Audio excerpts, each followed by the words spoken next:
Shall we begin?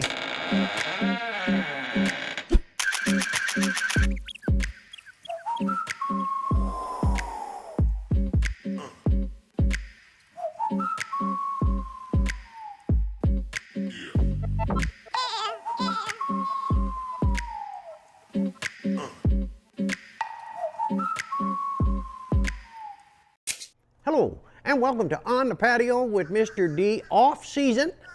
We are here today. We're going to review a couple of really cool items and one failed item. I mean, totally failed big time.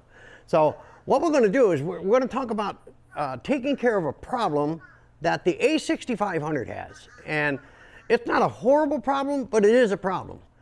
First thing I want to talk about is when you're shooting in video, you know that the screen dims. It's really a bad design. It should stay the same way. And I didn't know until the other day, it's tied to your ISO. So if you want to brighten up the screen, you have to change the ISO way the heck up there, like 1600 and stuff like that, for it to get that darkness out. Because if you're shooting at ISO 200, that's why your screen is dark, because it's tied to the lens of the filming that's going on and shutters and all the other settings within your camera. So I didn't know that the other day, and I'm going, well, why did Sony do that? Somehow I think a firmware could fix that, but I'm not really sure. And you know, they're worried about the 6600 and the 6400 with the new flip-up articulating screen, but you give up some of the advantages of the A6500, and that's what I'm going to talk about today, is how I can take care of that articulating pop-up screen that the A6400 does, and I can do the same thing now on my A6500 for $16.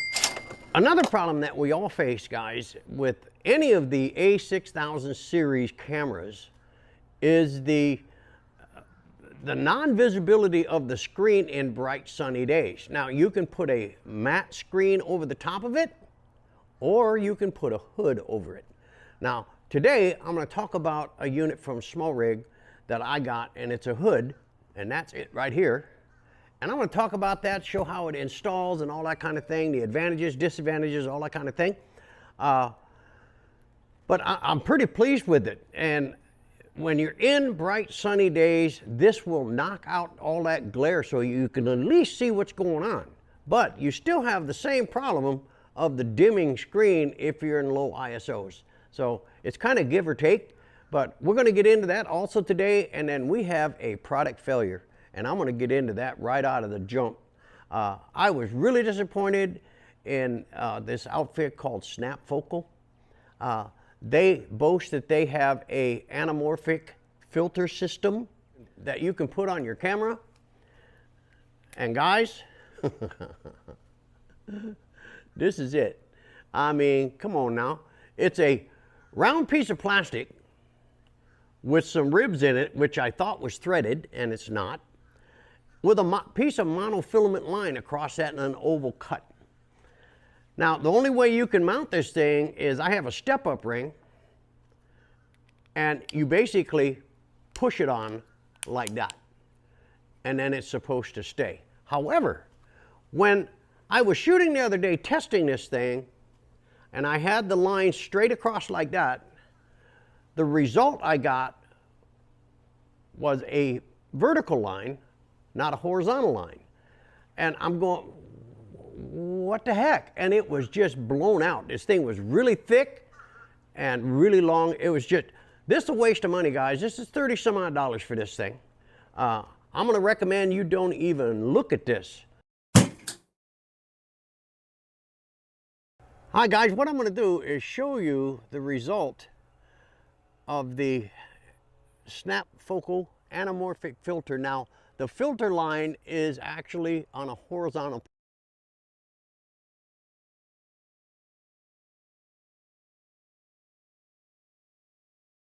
Look at the results you get. Now, that's going down. So what I thought was, what if I turn this thing around? I'm going to do that right now.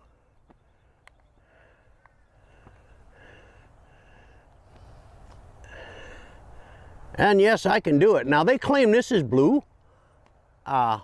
It don't look blue to me.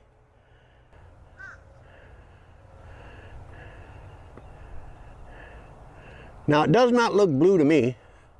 I'm going to walk out here. There we go. Now look at the spur. And that's supposed to be blue. That's some real junk. So anyway, this thing failed. And now this again is where the filter itself is in a vertical position. Now I've switched it to a horizontal position.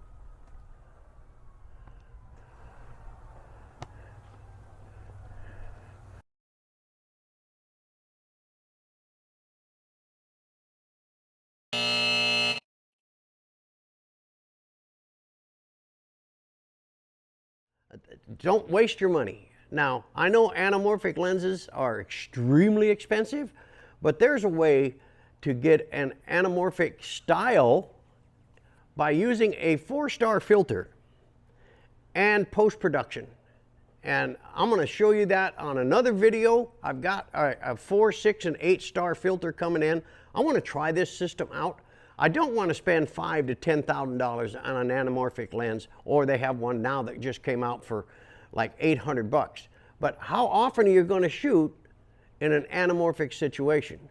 And with the DSLR, because I have my GoPros, I have my 360 cameras, and I have all that stuff. So it's just really not cost effective, but I do love the effect. I've learned how in post-production to make everything look, they call it letterbox, but there's actually a plug-in called the anamorphic setup. And I use that now, and I use some blue streaks that are PNG files, and I go in and set them up, and then I keyframe them, and it looks the same way. Now on my GoPro, I have an anamorphic lens, and on my DJI Pocket 2, I have an anamorphic lens. So I can still get the same effect. I was trying to get it with this failure of a product from SnapFocal. It's horrible. Guys, dude, I mean, don't waste your money. And I did. And it's just junk. It's just junk. An anamorphic filter for $100, okay. And I was looking at some of the results, and I thought to myself, you know, I can achieve this same goal using either a 4, 6, or an 8-star filter. So that's what I'm going to do. And I want to see what the results are. I'm really curious. So we'll be doing a test on that later on. And if I have to add in post-production a few anamorphic blue streaks, that's what I'll do. And to give it that really cool look. But that's what that's all about. So anyway, that product failed. The other two passed, and we're going to get into both of those right now. Hi guys, what I want to do and share with you today is a really, really cool way to save a lot of money and take care of a problem that we all have with the A6500. Now, I love my A6500. I love all its features. I don't want the 6400 because of the flip-up screen. Plus, you're actually giving things away to get the articulating pop-up screen. But there's a change you can do for around $16, $17.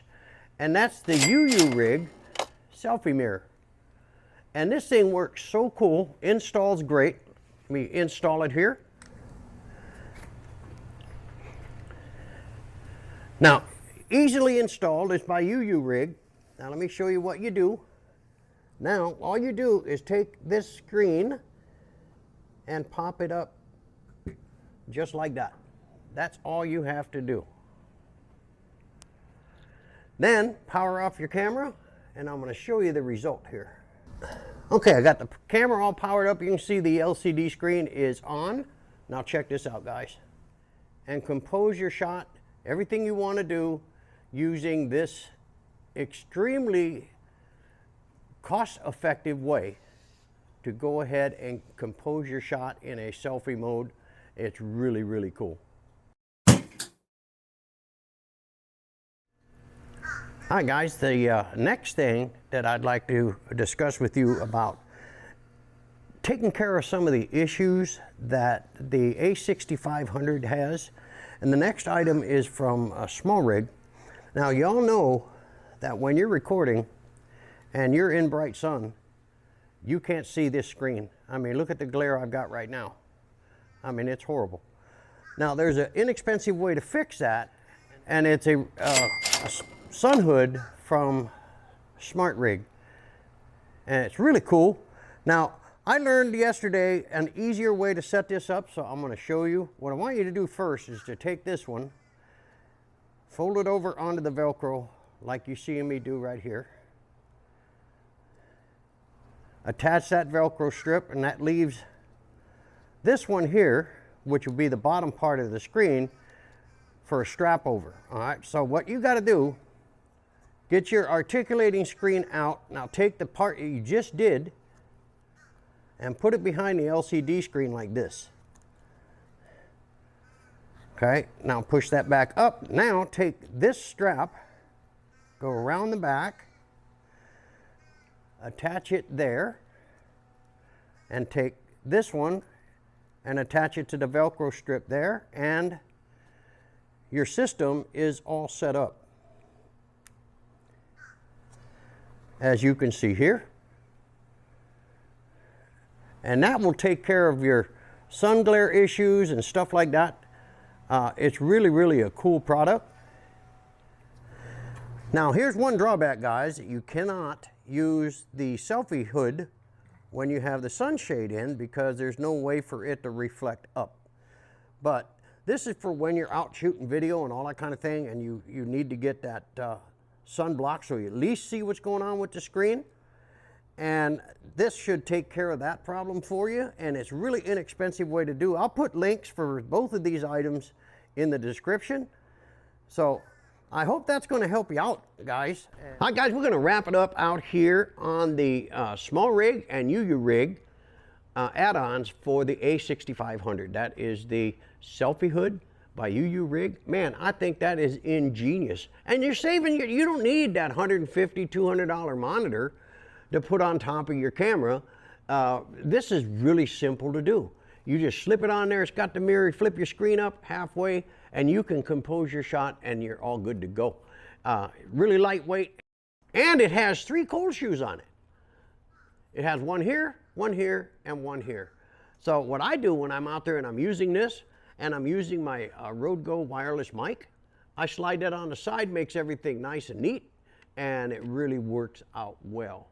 And especially for vloggers and stuff like that, this is outstanding. At least you can see what's going on, and you don't have to worry about spending another $1,000, $1,200 or $1,500 for the A6400 when $16 will take care of your problem. I'll put a link in the description for this so you guys can look into that. And then the last thing is the SmallRig Sun Hood. Now, I think this is really cool because you know how the screen goes up and down and stuff like that. But if you're in that glare and you're shooting low like this, I can watch that and watch my screen and see what I'm filming. Now, this will not work with the SE Ronin because this is too far out and it's going to hit that part of the gimbal. So you're in that same problem again. But when I'm shooting with the Ronin SE, with the A6500, I'm really not looking at the screen. I'm looking at where I'm going and what I want to achieve by using that Ronin, and it works out really well. And the last thing was the failed item was the SnapFocal anamorphic filter. First of all, it's cheaply made, and I don't get it. You saw the footage clips of the result I got. It was absolutely horrible. And this one is junk, okay? They're gonna take my 30 some odd dollars and stick it in their pocket, because what I had to do, being that this doesn't screw in, it kept falling out. So I got a step-up ring, put it in there, and then super glued the sides. And then yesterday, I popped that all out, and as you can see, I busted part of that out. But I thought this was gonna work, and it was gonna be a permanent attachment to the step-up ring, and it just did not work. I even tried going vertical with it, like that, and it didn't work. It's horrible. So anyway, guys, I hope you enjoyed this video. We'll see you on the next one.